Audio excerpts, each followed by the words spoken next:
जीवन में अगर बंदूक का लाइसेंस लेना हो तो तोप के लाइसेंस का अप्लाई करो, बंदूक का लाइसेंस ऑटोमेटिक मिल जाएगा। जीवन में अगर खजूर पे चढ़ना है तो आसमान का चिंतन करो, खजूर पे ऑटोमेटिक चल जाओगे। दुनिया में दो तरह के लोग होते हैं दोस्तों। पहला जो सपना देखते हैं और सपना देख के डर जाते हैं और जीवन भर घर में बैठे रह जाते हैं, और जो दूसरा होते हैं सपना देखते हैं और सपने से लड़ जाते हैं, खुद को साबित कर जाते हैं और भरपूर जीवन जी पाते हैं और खुद को सफल बना पाते हैं। बिहार का एक लड़का एक हाथ में टिफिन लिए हुए और दूसरे हाथ में सपनों का सूटकेस लिए हुए मुंबई की ट्रेन में बैठ जाता है और अपने सपनों से लड़ने चल देता है। आज बात करेंगे एक मिलियनियर बिजनेसमैन की, जिसने स्क्रब बेचने से शुरुआत की और भारत की पहली कंपनी जो लंदन स्टॉक एक्सचेंज में अपने कंपनी को रजिस्टर्ड किया, उन्हें आज मेटल किंग के नाम से जाना जाता है। आज ऐसे शख्स के बारे में बताने वाला हूं जिनके बारे में जानने के बाद आप ये सोचोगे कि मैं क्यों नहीं बन पाया, मैं ऐसा क्यों नहीं कर पाया, और उनके जीवन का गुरु मंत्र भी बताऊंगा कि उनकी सफलता का राज क्या था। ये सारे कुछ मैं आपको बताने वाला हूं। इस वीडियो को प्रॉपर अंत तक देखना, और अगर तक सब्सक्राइब नहीं किया तो तुरंत सब्सक्राइब करें। बिहार का लड़का इंग्लिश नहीं जानता था। ताज्जुब की बात यह थी, भारत की पहली कंपनी जो लंदन स्टॉक एक्सचेंज में रजिस्टर्ड हुई, ऑनर को इंग्लिश में नहीं आती थी। उनके एक इंटरव्यू में उन्होंने बताया कि मुझे इंग्लिश नहीं आती थी, 10 साल तो मैंने यस नो बोलते हुए बिता दिया, लेकिन जब भी बोला फुल कॉन्फिडेंस से बोला, किसी को पता भी नहीं चला। ताज्जुब की बात है कि इंग्लिश नहीं आते हुए भी यस नो करते हुए वो इंसान अपनी कंपनी को उस ऊंचाई तक लेके चला गया जिसकी कंपनी का मार्केट वैल्यू 2 लाख करोड़ रुपया। अगर वो अपने अंदर कमजोरी को देख लेते और उससे डर जाते तो जीवन भर अपने घर में बैठे रह जाते, लेकिन अपने कमजोरी को मजबूती बनाए, लगे रहे, डटे रहे, मेहनत करते रहे और खुद को सफल बनाए। पूरे दिन काम करते थे और रात में अपना एक चेकलिस्ट पूरा करते थे। उनके छोटे छोटे कुछ सपने थे। उनके साथ तक की जो हीरोइन थे, हीरोज थे, वैजयंती माला, देवानंद, उनको शूटिंग में देखने का बड़ी शौक था। दिन भर भरपूर काम करते थे और रात में जब भी सुनते कि वैजयंती माला का शूटिंग वहां पे हो रहा है, वो भागे भागे भागे वहां जाते और जब शूटिंग देख लिए तो एक चेकलिस्ट पूरा करते। उनके जीवन का ये शौक था कि वैट 69 का बोतल खोलना और अपने दोस्तों के साथ थोड़ा थोड़ा शेयर करना और बैठ के थोड़ा मस्ती करना, तो वो रात में वो भी चेकलिस्ट पूरा करते हैं।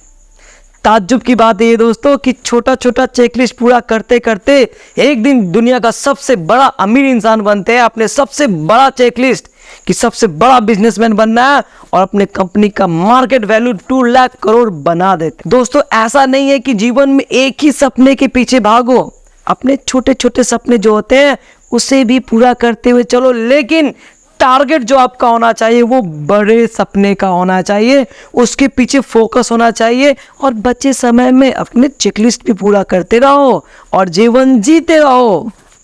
एक इंटरव्यू में उन्होंने बोला कि जितना बड़ा सपना हो उतना बड़ा हिम्मत होना चाहिए।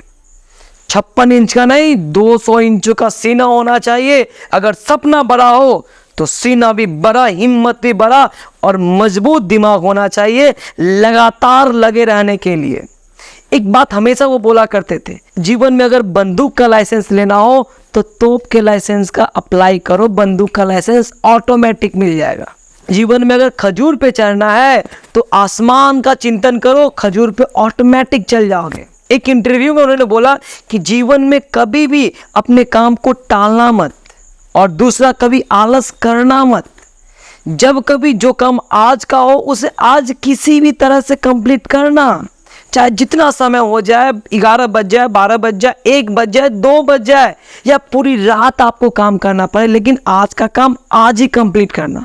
जीवन बड़ी छोटा है, अगर आप टालते जाओगे टालते जाओगे टालते जाओगे जीवन में कभी सक्सेस नहीं हो पाओगे। तो जीवन में अगर सक्सेस करना है, कुछ हासिल करना है, खुद को साबित करना है, अपने सपने को पूरा करना है, तो आपको काम टालना नहीं है। अगर टालेंगे खुद भी आप टल जाएंगे, तो कभी काम मत टालना। उनके जीवन का एक गुरु मंत्र था, जिस गुरु मंत्र के द्वारा वो इतना बड़ा बिजनेसमैन बन पाए, इतना बड़ा कैपिटल का कंपनी खड़ा कर पाए।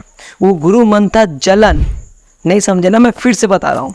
वो हमेशा बोलते थे कि मैं बहुत जलता था, जब भी मैं सुनता था कि टाटा का रेवेन्यू इतना बढ़ गया, टाटा का सालाना कमाई इतना हो गया, बिरला का इतना, गोदरेज कंपनी का इतना, तो मैं रात भर सोचता रहता था ये कंपनी इतना बड़ा टर्नओवर कर रही है और मैं क्यों नहीं कर पा रहा हूँ। मैं खाना खा नहीं पाता था इस टेंशन से कि वो इतना बड़ा होते जा रहा, वो इतना बड़ा होते जा रहा, उसका रेवेन्यू इतना बढ़ रहा है और मेरी कंपनी का रेवेन्यू बढ़ नहीं रहा है। मैं पागल होते जा रहा था, मैं लगातार मेहनत करते जा रहा था। जलन इतना था कि मैं जब खाने के लिए बैठता था तो निवाला अंदर नहीं जाता था कि वो अमीर बनता जा रहा, वो मेहनत करता जा रहा, वो आगे बढ़ता जा रहा है और मैं यहीं पे रह गया। नहीं, मैं भी मेहनत करूंगा, मैं भी लगूंगा, मैं आगे बढ़ूंगा। वो लगातार मेहनत करते रहते थे, तो जलन पॉजिटिव था उनका। दोस्तों, जीवन में कभी भी नेगेटिव जलन मत पालना, क्योंकि नेगेटिव जलन इंसान को कोसों पीछे लेके चला जाता है। जलन पॉजिटिव होना चाहिए। आपके कॉम्पिटिटर अगर मर गए तो समझो कि आप भी ध्वस्त हो गए, आप भी मर गए। कॉम्पिटिटर जिंदा रहा, वो मेहनत करता रहा, तो आपके अंदर अगर पॉजिटिव जलन है तो उसको देख के आप भी मेहनत करते जाएंगे, आगे बढ़ते जाएंगे। तो जलन हमेशा रखना, लेकिन पॉजिटिव रखना, नेगेटिव नहीं। मैं बात कर रहा हूं अनिल अग्रवाल की, जिनका कंपनी का नाम है वेदांता रिसोर्सेज लिमिटेड। आज उनकी कंपनी का market value 2 lakh crore rupees. उनका सपना था कि समुद्र के किनारे मेरा घर हो। आज उनका सपना पूरा हुआ। समुद्र के किनारे उनका घर है, अमेरिका में घर है और उनकी कंपनी करीबन 55 देशों में उनकी कंपनी है। दोस्तों, सपने से डरो मत, अपने सपने से लड़ो, जलन पैदा करो कि वो अमीर बनता जा रहा, इतने लोग अमीर बन गए, मैं क्यों नहीं बन पा रहा हूँ। जुनून होना चाहिए, पागलपंती होना चाहिए, आप जीत जाओगे, आप सफल हो जाओगे। और वीडियो क्लोज मत करना, इधर उधर मत जाना, पहले सब्सक्राइब कर दो, लाइक कर दो। मुझे कमेंट में बताओ कि आपको वीडियो कैसा लगा। अपने दोस्तों में जरूर शेयर करना। जिसे इंग्लिश नहीं आती थी वो लड़का 2 लाख करोड़ कैपिटल वाली कंपनी बना देता है। जिसे यस नो बोल के 10 साल गुजार दिया, वो लड़का खुद को इतना अमीर और खुद को साबित कर देता दुनिया में। एक बिहार का एक छोटे से गांव का लड़का क्या से क्या कर सकता है, तो आप क्यों नहीं कर सकते हो? आप जरूर कर सकते हो।